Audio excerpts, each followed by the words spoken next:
মেজো বউ, ও নিয়ে কি করবি? মায়ের বিছানার চাদরখানা সবার আগে বদলাবো। এমন নোংরায় মা কখনো পড়ে থেকেছে? ঘরে সবকিছু খাড়কাচা করতে হবে। ওরে ধোপায় তো এসব নেবে না রে, রোগীর জিনিসপত্র।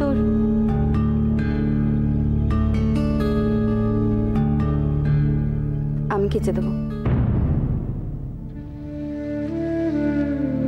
একটাও কি পরিষ্কার চাদর নেই গো? ও মেজো বউ, তুই এতক্ষণ ঘরের মধ্যে থাকিস নে। কবিরাজ মশাই বলেছেন এ ভারী খারাপ রোগ। তাহলে তো আর মানুষটাকে আঁধারে ফেলে রাখা যায় না।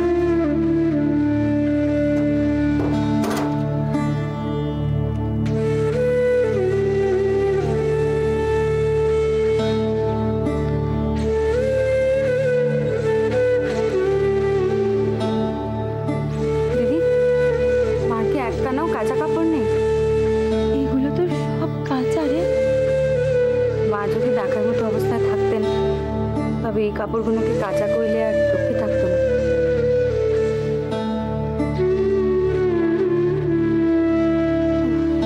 মার কোনো নতুন থান কাপড় নেই? সে আছে, তুমি বের করে দাও, কাপড়খানাও বদলাতে হবে। কাপড় তুমি দাও না।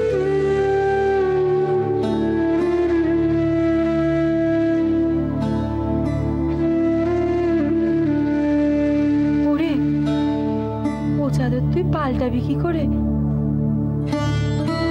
মাকে সরাবি কি করে রে? দিদি, আমি এদিকটা পেতে দিচ্ছি। আমি মাকে ধরছি, তুমি ওদিকটা চট করে পেতে দেবে? আমি মেজো জেঠি,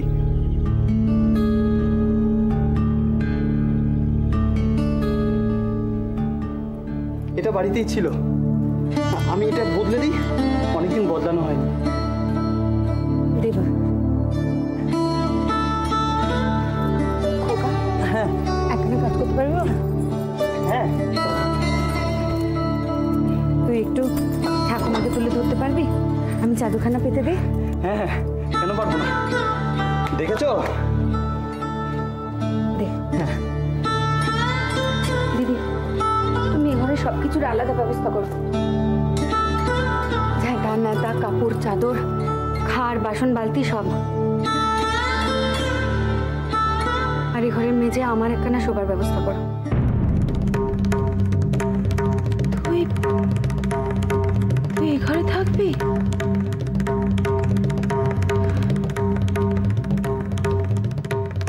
হ্যাঁ, থাকবো। নাটক? হ্যাঁ, নাটক করা হচ্ছে। মায়ের সব ছুঁয়েও দেখতেন, উনি নাকি সব পরিষ্কার করবেন। কোথাকার কোন সাতজন্মের পূর্ণবতী মেয়ে এলেন রে।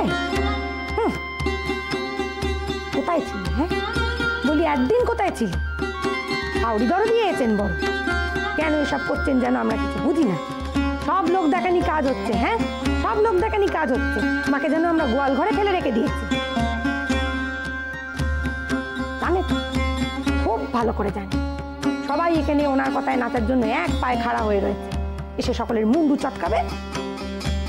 কথাখানা কেমন হলো শেষদি? যেমনটা হবার তেমনটাই হলো রে। বলি, খোকার কি এমন দরকার পড়েছিল? ছুটে গিয়ে 7 তাড়াতাড়ি তার মেজো জেঠিকে ডেকে আনা হলো। হঠাৎ তার মাথায় বুদ্ধিখানা এলো কি করে? আকাশ থেকে তো আর এ মতলব গজায়নি। মতলব? মতলবের কি আছে? সবাই কি সব কোন মতলব আছে নাকি? হ্যাঁ, ও ছেলে মানুষ, ওর ঠাকুমার কষ্ট হচ্ছে তাই। আহা, এ নেকা ষষ্ঠী। ঠাকুমার কষ্টে তার একেবারে বুক ফেটে গেছে। তার জন্য সে 7 তাড়াতাড়ি গিয়ে তার মেজো জেঠিকে ডেকে এলো। হ্যাঁ রে, তোকে কিছু বলে যায়নি? হ্যাঁ, কিছু বলে যায়নি তোকে? তুই কিচ্ছু জানতি না? না, জানতুম না। শোন ছোট বউ, ভালো কথা বলছি, ছেলেকে সামলা। নইলে এই বয়সে যদি বেয়া খেলে বেয়ারা হয়ে ওঠে না, কপালে তোর অশেষ দুর্গতি। আমার কপালে দুর্গতি থাকলে আমিই ভুগবো? তোমাকে ভারী আমার কপাল নিয়ে ভাবতে হবে। ভাবতে আমার ভারী বই গেছে। আমি খালি ভাবছি, কেমন তোরা সবাই মিলে একজোট হয়ে ওনার বিরুদ্ধে ষাট করছিস। হ্যাঁ, সেদিনের সেই পুঁতকে ছেলে সে পর্যন্ত বাদ নেই। আমাদের সরিয়ে দিয়ে কিভাবে বাড়িখানা হাতানো যায় সেই মতলব না, তাই জন্যই মেজো জেঠিকে ডেকে আনা, বাড়ি ভাগের কথাখানা তাকে গিয়ে বলা। ও তুমি একেবারে সব জেনে গেছো না? খোকা গিয়ে ও বাড়িতে গিয়ে বলে এসেছে যে বাড়ি ভাগের কথা। বলেছি, আলবাত বল, নইলে ওরম পোটলা পোটলি বেঁধে উনি এখানে আস্তানা গাড়ার জন্য চলে এলেন? এতদূর আসপদ্দা তোর ছেলে, বাড়িতে বাপ জ্যাঠারা রয়েছে, তাদের সঙ্গে সলা পরামর্শ করার প্রয়োজন বোধ করে, নিজে গিয়ে লোক ডেকে এনেছে। হ্যাঁ, বার করছি, মেজো জেঠিকে ডেকে আনান, আমি বার করছি। মেজদিকে যদি খোকা ডেকে আনে বেশ করেছে, ওদের ভাগ মারবার কথা ভাবা হচ্ছিল না এখানে। সত্যি যদি খোকা গিয়ে সবকিছু মেজদিকে বলে বেশ করে, বেশ করে। কি বললি, কি বললি তুই? আমরা আমরা ভাগ মেরে দেওয়ার কথা ভাবছি? থাক শেষদি, থাক। মুখটাকে অমন করে আছো কেন, যেন ভাজা মাছটা উল্টে খেতে জানো না? তোমরা ধোয়া তুলছি আর আমরা সবাই বিচুরি পাত। কেন সেদিন শেষ ঠাকুর যে কথাগুলো বলেছিল তার থেকে আর কি বোঝা যায় বলো তো? তুমি শেষ তোমাকে একটা কথা বল, যারা অন্যের ঘরে শীত কাটে না তাদের সব সময় ভয় থাকে, পাছে অন্য কেউ তাদের ঘরে শীত কাটছে না তো। খোকা মেজদিকে ডেকে এনেছে বেশ করেছে, কারণ একমাত্র মেজদিই পারে তোমাদেরকে জব্দ করতে। দাঁড়া, যত বড় মুখ নয় তত বড় কথা। মেজদিকে যে তুই আমাদের জব্দ করাবি? তোদের নেজে যদি আগুন না দিয়েছি তুই দেখবি। আসুন আসুন আজুনি, তোদের দেখাচ্ছি মজা। দেখো শেষদি, আমাদের ন্যাড়ের আগুনে তোমার গোটা লঙ্কা টানা জ্বলেছে।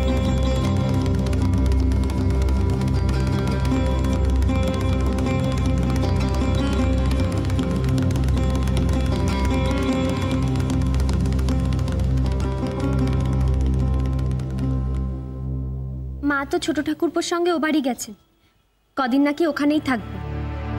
তার মানে? তেমনটাই তো বলে গেলেন আমার। তোমাদের বলে গেলেন মানে? বাবা জানে? বাবা অফিস থেকে ফিরে শুনেছে বাবা ও বাড়ি গেছে। বাহ, চমৎকার। ওদিক থেকে খোকা এসে কি বললো আর মা অমনি চলে গেল। চিরটা কাল মা এরকম আহমুখী করে গেল। মা এখন ও বাড়িতে গিয়ে কি করবে না শুনি? ঠাকুমা সেবা করে একেবারে উল্টে দেবে। মা থাকতে কিছু করলো না, এখন একেবারে বাড়াবাড়ি। তা বাবা শুনে কি বললো? বাবাও একটু রাগ করেছে। রাগ করে আর কি হবে, বাবার জন্যই তো এই অবস্থা। মা যা বলেছে সবসময় খালি হ্যাঁতে হ্যাঁ মিলিয়ে গেছে। মা সংসারে কারো কথা ভাবতেই জানে না। চিরটা কাল কেবল নিজের ইচ্ছে মতোই কাজ করে গেল। তাতে কার কি সুবিধে কার কি অসুবিধে হয়েই গেল। খোকা কখন এসেছিল? দুপুরে। মা কি সঙ্গে সঙ্গেই ছুটলো? হ্যাঁ। বাহ, দুই নতুন বউয়ের হাতে বাড়ি ছেড়ে দিয়ে উনি রাজকার্য করতে ছুটলেন। ছোট ঠাকুর যে ছিল। বকুল ছিল তো কি হয়েছে? বকুলের থাকা না থাকাটা তো সমান নাকি? আর এই যে কদিন ওখানে গিয়ে থাকবে তখন বকুলকে কে দেখবে শুনি? হ্যাঁ, সে না হয় আমরাই। তোমরা এখন সংসার ফেলে দিয়ে ওনার মেয়েকে দেখাশোনা করবে নাকি? হ্যাঁ, তাহলে রান্না বান্না কে করবে? হ্যাঁ, ঘরদোর কে গুছাবে? গেছে আবার গিয়ে কদিন থাকতে হবে। তাও বুঝতাম ও বাড়ির লোকেদের সঙ্গে ভারী ভালো সম্পর্ক, একটা কথা ছিল। এদিকে তো সবার সঙ্গে সাপে নেউলে, কেউ তো দু চোখেও দেখতে পারে না। এই বাড়িতে উনি নাকি কদিন থাকবে। এখন একেবারে ঠাকুমার জন্য দরদ উঠলে উঠছে। সারা জীবন তো ঠাকুমাকে এক দিনও শান্তি দেয়। এখন শেষ বয়সে আবার নতুন করে অশান্তি পাকাতে গেল। না নিজে কোনোদিন শান্তিতে থেকেছে না অন্যকে শান্তি দিয়েছে। কি কপাল করে যেন মা পেয়েছিলাম না। তুমি কি একবার ও বাড়িতে গিয়ে? আমি কি করবো বাড়িতে গিয়ে? হ্যাঁ, না মানে ঠাকুমার শরীরটা যদি সত্যি খুব খারাপ হয়ে থাকে তাহলে। থামো তো, এমন কিছু হলেও তো সবার আগে বাবার কাছে খবর আসবে। তাছাড়া ও বাড়িতে লোকের অভাব আছে নাকি? হ্যাঁ, মা যখন ও বাড়িতে গেছে তখন একটা না একটা অশান্তি ঘটিয়েই ছাড়বে। চিরটাকাল এটা দেখতে দেখতেই তো চোখে নেবা ধরে গেল। আর তেমন কিছু হলে তখন তো যেতেই হবে। এখন গিয়ে সঙ্গের মতো নাটক দেখার কোনো স্বাদ নেই আমার। মা, মা,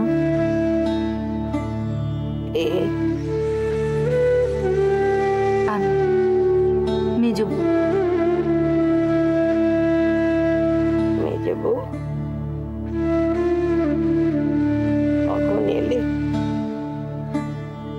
খানিকক্ষণ মা। কেন এসেছ রুগী দেখতে?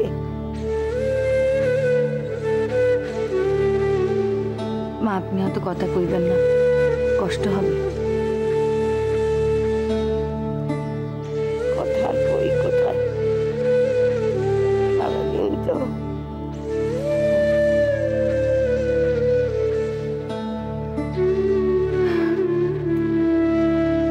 মা আপনি যে জাদুখানায় শুয়ে আছেন পাল্টে দিই, বড্ড নোংরা হয়েছে। নোংরা নোংরা,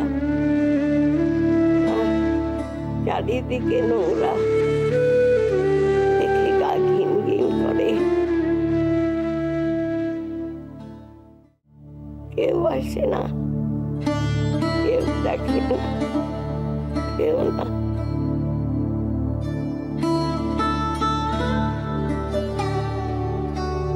মা আপনার নাতি আপনাকে খানিক সরিয়ে শুয়ে দিচ্ছে, আমি জাদুখানা পাল্টে দিচ্ছি, পারবেন? পাল্টে দাও। বড় ঘৃণা করে মেজে বউ, বড় ঘৃণা করে, বড় ঘৃণা করে।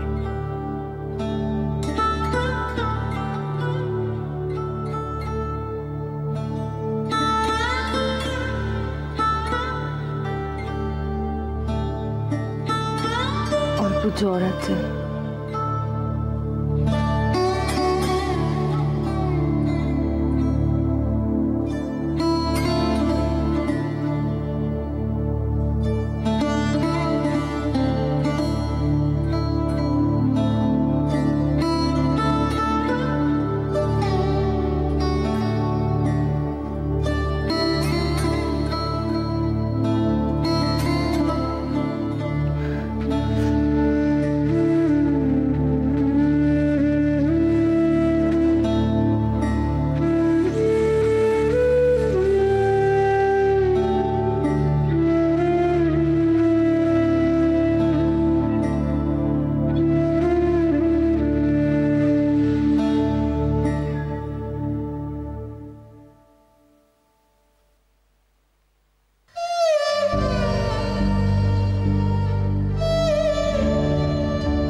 ঠাকুমার কি ওষুধ আছে রে?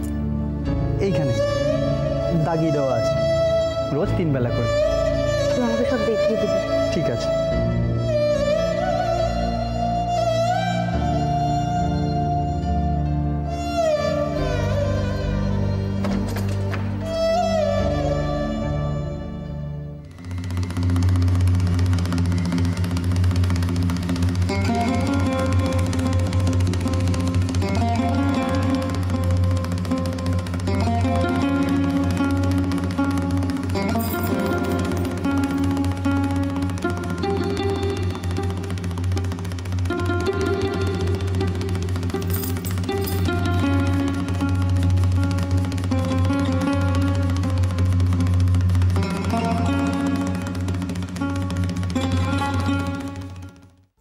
ভেবেছেটা কি? হ্যাঁ ভেবেছেটা কি?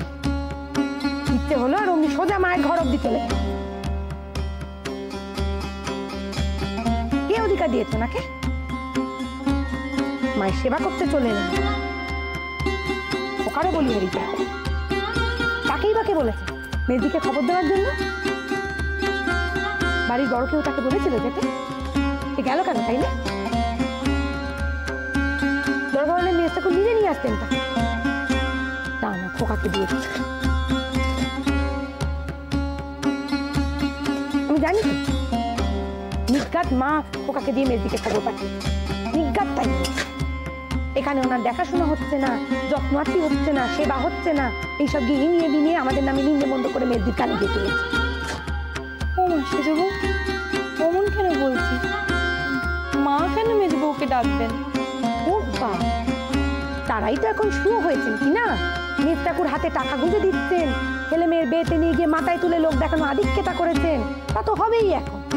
তা এতই যদি লোক দেখানো দেখাবো, যা না নিজের বাড়িতে গিয়ে রাখ না, যত্নার্থী কর, কে বারণ করেছে? চারটে লোক আসবে, লোক এসে বলবে দেখো বাড়িতে তিনটে বউ, কেউ কিচ্ছুটি করছে না, অথচ মেজে বউ এসে কত যত্ন আত্মি করছে।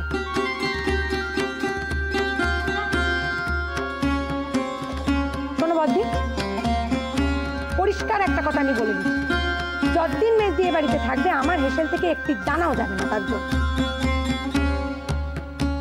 এই ছোট বউ, তোর ছেলে না গিয়ে ডেকে এনেছে, যা করার তুই করবি, কিচ্ছু করতে পারবি না।